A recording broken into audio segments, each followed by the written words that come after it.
സംഘപരിവാറിന് മുന്നിൽ കേരളം കീഴടങ്ങി എന്നതാണ് കോൺഗ്രസിന്റെ ആരോപണം. അതിലെ വാസ്തവം എന്താണെന്ന് നമ്മൾ പരിശോധിക്കാൻ പോവുകയാണ്. നമുക്ക് ചില കണക്കുകൾ വളരെ പെട്ടെന്ന് നോക്കാം.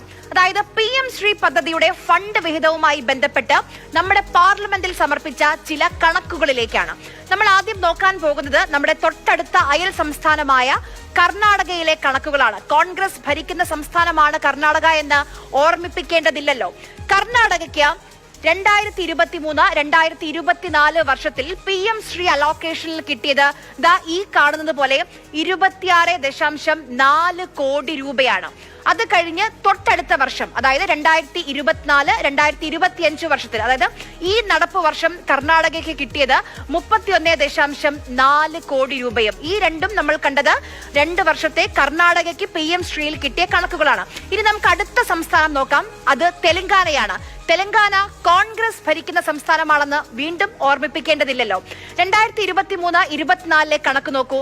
59.8 കോടി രൂപയാണ് തെലങ്കാനയ്ക്ക് ആ വർഷം കിട്ടിയത് ഈ PM ശ്രീ അലോക്കേഷനായി. തൊട്ടടുത്ത വർഷം, അതായത് ഈ വർഷം 2024-2025 വർഷത്തിൽ 147.97 കോടി രൂപയാണ് തെലങ്കാനയ്ക്ക് ഈ PM ശ്രീ അലോക്കേഷനിലൂടെ ലഭിച്ചത്. കേന്ദ്രാവിഷ്കൃത പദ്ധതി അത് ഓരോ സംസ്ഥാനത്തിന്റെയും അവകാശമാണ്. ഭരണഘടന നൽകുന്ന അവകാശം, കേന്ദ്രത്തിന്റെ ഔദാര്യമല്ല. ഇനി കേരളത്തിന്റെ കണക്ക് കൂടി നമുക്ക് നോക്കേണ്ടതുണ്ട്. 2023-2024 വർഷത്തിൽ കേന്ദ്രാവിഷ്കൃത പദ്ധതികളിൽ നിന്ന് കേരളത്തിന് കിട്ടിയത് 0.88% മാത്രമാണ്. ഇനി 2024-25 വന്നാൽ അത് 1% മാത്രവും.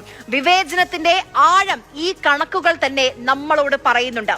PM ശ്രീയുടെ പേര് പറഞ്ഞ് കേന്ദ്രം തടഞ്ഞു വെച്ചിരിക്കുന്ന 1444 കോടി അത് കേരളത്തിന്റെ അവകാശമാണ്. അത് മാത്രമല്ല കേട്ടോ, കോൺഗ്രസ് ഭരിക്കുന്ന സംസ്ഥാനങ്ങൾ നേരത്തെ തന്നെ ഒപ്പിട്ട് കാശു വാങ്ങിയ പദ്ധതിയാണ് ഈ PM ശ്രീ. അവിടെയുള്ള സർക്കാരുകൾ സംഘപരിവാറിന് തീരെഴുതി കൊടുത്തോ എന്ന് KPCC അധ്യക്ഷനോട് ആര് ചോദിക്കും?